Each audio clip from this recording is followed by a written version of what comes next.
ठाकूर यांनी चौथ्यांदा विजय मिळवलेला आहे। त्यांनी विजयाचा चौकार मारलेला आहे। आमदार प्रशांत ठाकूर यांनी चौथ्यांदा विधानसभेची निवडणूक लढवून आपल्या सर्व पत्रकारांच्या भाषेमध्ये त्यांनी चौकार मारलेला आहे। जनतेने सुद्धा आमदार प्रशांत ठाकूर चौकार मारणार म्हणून झालं होतं। हे चौकार मारून षटकाराकडे चालणारी प्रगतीची वाटचाल आहे। भावी काळात पुढे जाऊन षटकारापर्यंत जायचं आहे आणि त्या दृष्टीने साधारणतः त्याची सुरुवात जी आहे ती होम ग्राउंड पनवेलच्या नगरपालिकेपासून त्यांनी केलेली आहे। 2009, 2014, 2019 आणि आता 2024ला त्यांनी विधानसभेतला चौकार मारलेला आहे। भारतीय जनता पक्ष आणि महायुती जी आहे, शिवसेना शिंदे साहेबांची, अजितदादांची राष्ट्रवादी आणि RPI वगैरे इतर पक्ष सर्व जे एकत्र आहेत, या महायुतीचं काम जे आहे ते अतिशय शिस्तबद्ध आणि पद्धतशीरपणे इथे झालेलं आहे। निवडणूक लागणार म्हटल्यानंतर जाहीर झाल्यापासून ते शेवटच्या क्षणापर्यंत इथलं महायुती जी आहे ना ती एकसंधपणानं काम करत होती। त्यामुळं आजचा विजय जो आहे तो प्रचंड मोठा असा, खरं तर बघायला गेलं तर जवळजवळ सर्वात मोठा 1-2 मतदारसंघ असतील नसतील इतका मोठा असलेला विधानसभा मतदारसंघ, 6 लाख आणि जवळजवळ 58,000 मतदार त्याच्यामध्ये, इतक्या मोठ्या मतदारसंघामध्ये हे सांभाळायचं म्हटलं तर अवघडच असतं। मतदारांनी उमेदवारांनी प्रत्येक गावागावात प्रत्येक वार्डामध्ये जायचं आणि नागरिकांशी संपर्क साधायचा। तर प्रशांत दादांनी आपल्या पायाला भिंगरी लावून आपलं भारतीय जनता पक्ष आणि महायुतीचं हे कामकाज आहे, त्यांची वाटचाल आहे, नेत्यांची दिशा कुठली आहे, मोदी साहेब, फडणवीस साहेब किंवा शिंदे साहेब, अजितदादा ही सर्व लोकांपर्यंत पोहोचवली आणि ती लोकांना अतिशय चांगली पटली की हे सरकार जे आहे ते विकास सरकार आहे।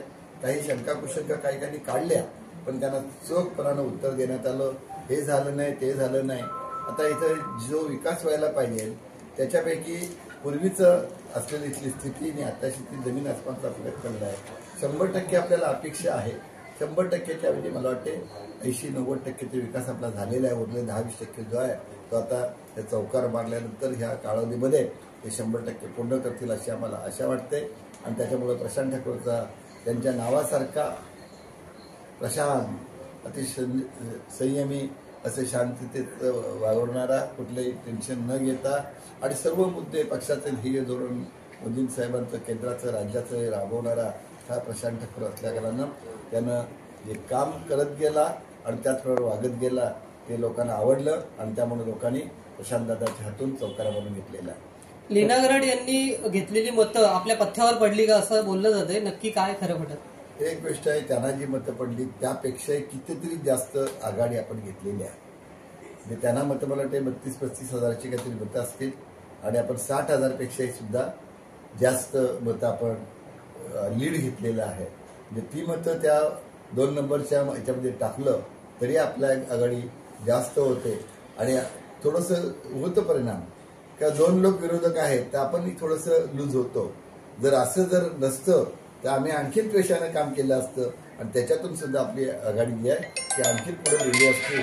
पण काही झालं तरी सर्वांनी एकत्र चांगल्या रीतीने काम केल्या कारणानं हा मोठा विजय झाला आहे। लीना गराड उभी राहिली काय, शेका पक्षानं जुने 2दा पराभूत झालेला उमेदवार ठेवला काय, शिक्षक मतदारसंघातून 3रा पराभूत त्यांनी काढलेला होता आणि असा माणूस ठेवला काय, फक्त देखावेगिरी त्यांनी केलं। कामाचं कार्यक्रमाची रूपरेषा त्यांच्याकडे नव्हती, उलट भाजप आणि महायुतीकडं सर्व 5 वर्षाचं त्यांचं जे आहे नियोजन ते व्यवस्थित असल्याकारणानं महिला भगिनी असतील, म्हणजे याला भगिनी म्हणतो, बहिणींचा असेल, भावांचा असेल, मुलांचा असेल, ज्येष्ठांचा असेल, सर्वांचा आशीर्वाद कामामधून आणि त्यांच्या दिशेतून त्यांनी घेतलेला आहे आणि त्याच्यामुळं हा कुणी उभा राहिला, 3रा उमेदवार नाही राहिला त्याचा विशेष काही फरक जाणवला वाटतो। दिवाची गाडी मिळावी, नागरिकांचा असेल, पक्षाच्या कार्यकर्त्यांचा असेल, हे जरी असलं तर प्रशांत ठाकूरांच्या किंवा आमच्या लोकांच्या, आमच्या जवळच्या लोकांच्या मनामध्ये आम्ही ते काही घेतलेलं नाही। पक्षाला वाटलं ती जबाबदारी कुठली तरी प्रशांत ठाकूर टाकावं, पेलाशेट टाकावं, ते नक्कीच समर्थपणाने मिळतील।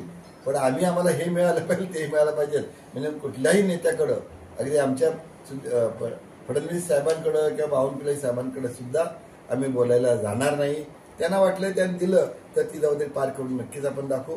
आपल्या भागाच्या दृष्टीने सुद्धा जर ते सोयीचं असेल तर जबाबदारी आपल्याला घ्यावी लागेल आपल्या भागाच्या आणि राज्याच्या.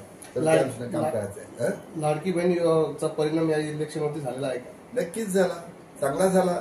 म्हणजे सरकारने ज्या ज्या स्कीम, लाडकी बहीणच नव्हे तर ज्या ज्या स्कीम त्या गेल्या वर्षभरामध्ये 2.5 वर्षाचा सरकारचा कालावधी होतोय ते जास्त करून या वर्षभरामध्ये 6 महिन्यात जे केल्या त्या नक्कीच परिणाम झाल्या.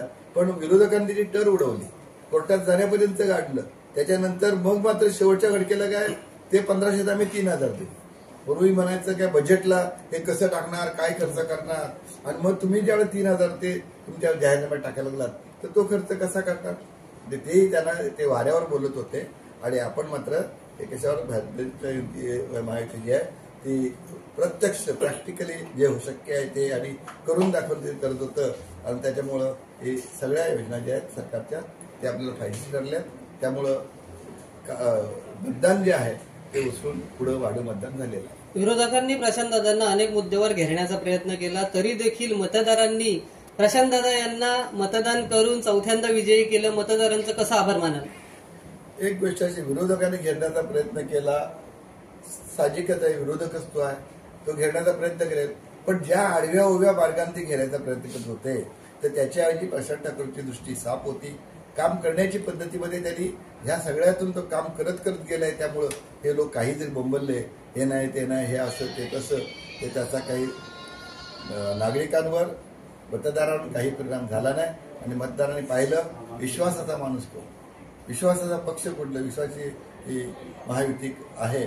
आणि त्यामुळेच त्यांनी आपल्या प्रशांतदादांना मोठ्या मतांनी 60,000 पेक्षा जास्त मतांनी आज निवडलंय.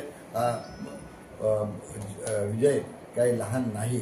इतक्या मोठ्या मतदारसंघामध्ये मोठी मतदारसंख्या असलेल्या मतदारसंघामध्ये हा विजय मिळवायचा आहे. कुठं कोणी 1000-5000 निवडून येतात तर प्रशांत ठाकरेंनी मात्र हा विजय जो आहे तो चांगला भव्य दिव्य असा विजय साजरा केला आहे. मी सर्व नागरिकांचं, आया बहिणींचं, तरुणांचं, वृद्धांचं, सगळ्यांपासून प्रशांत ठाकरेंचे वडील म्हणून आणि भारतीय जनता पक्षाचा एक कार्यकर्ता म्हणून मी नक्कीच नागरिकांना, मतदारांना नक्कीच धन्यवाद देईन आणि त्यांचे आभार मानतो.